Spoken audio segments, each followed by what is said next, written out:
karstums un akmeņi un ļoti garas stundas, kas savā ziņā nevienās Latvijas sacensībās nebija pieredzēts, kad it kā ir 80 km, bet tā pašā laikā jāpavada distancē 4-5 stundas un vairāk vai mazāk 8 dienas no vietas, kopumā 3-4 stundas.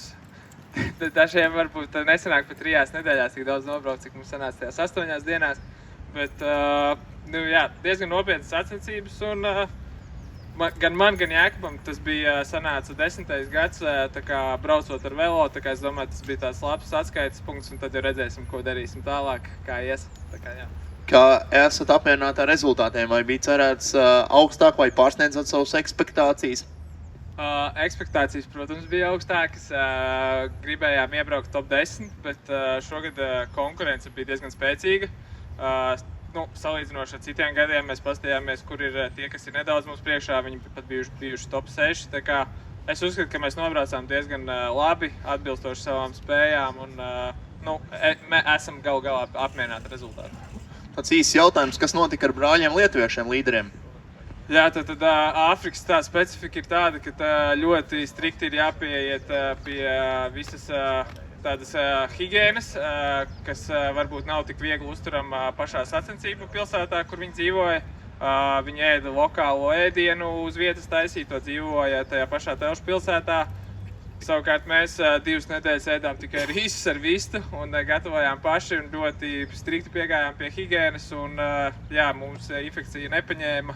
Lietuviešus paņēma un viņiem nācās izstāties pēc 4. dienas, jo cīnījās ar spēcīgu caurēju, vēdersāpēm un jā. Pastāst nedaudz un ieskicē arī par gatavošanu. Šeit arī mediju pārstāvi, kuriem arī noteikti interesē Cape Epic. Tās ir, varētu teikt, prestižākās noteikti MTB pāru daudzdienas starptautiskās sacensības. Kā notiek gatavošanas uz tām tieši pēc savas pieredzes? Ļoti daudz tādas bāzes stundas, kas būs, kā jebkuram riteņbraucējam skaidrs, varbūt netika ļoti daudz tāds eksplozīvais darbs ar sprintiem un visu pārējo, vairāk tiešām bāzes treniņi. Ar riteni braucām mēs treniņu nometnē siltumā plus 40 grādos un tad arī bijām treniņu nometnē Liepājā, kur mēs braucām -25 grādos ārā pie Oskara Mužnieka, mūsu trenera. Jā, mazliet uzēdām vēju un treniņus īsti nevarēja atlikt. Bija no sākuma treniņš un tad citas lietas, tā kā bija interesanti. Kā Kristap tehnika izturēja?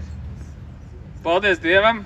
Es teiktu, neviena tehniskā problēma mums nepiemeklēja. Viena viegla cauri riepa, kas pati aizlāpījās un distancē nenācās apstāties, tā kā viss bija tikai mūsu spēkos.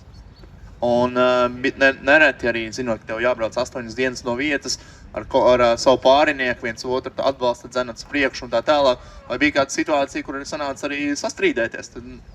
Kāds asāks vārds bija, bet es domāju, ka tas bija tikai motivators viens otram. Un, pēc sacensībām mēs esam ļoti labi čomi un turpināsim tādi būt. Bet sacensībās sanāca kāds asāks moments, bet es domāju, ka tā ir tikai sporta sastāvdaļa.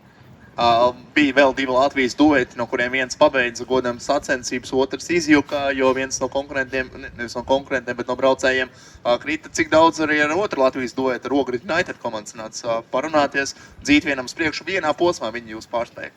Ar viņiem komunicējām ļoti daudz, pēc katras dienas aprunājāmies, kā viņiem ir gājis.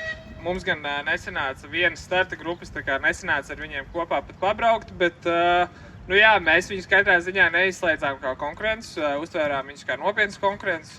Pāris arī ļoti spēcīgs, ļoti labi bija sagatavojušies. It īpaši, es teiktu, Atis Vidovskis ļoti labi bija sagatavojies, Edgars pats par sevi. Un viņi noteikti arī ir stabila vērtība un tiešām Malaču džeki, es domāju, viņi arī noteikti ir respektējami, kā saka, pelotonā. Ļoti spēcīgi.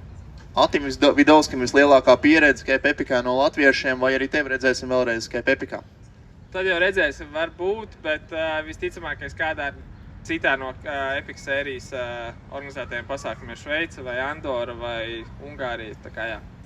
Es redzēju, ka Rausis ir ļoti ieinteresēts. Rausis tev Cape Epic nākamgad, vai ne? Rausis? Tieši tā, Kristaps tev pamācīs. Bet, ja novieni, tad tiešām vēlreiz veiksmi visām komandām.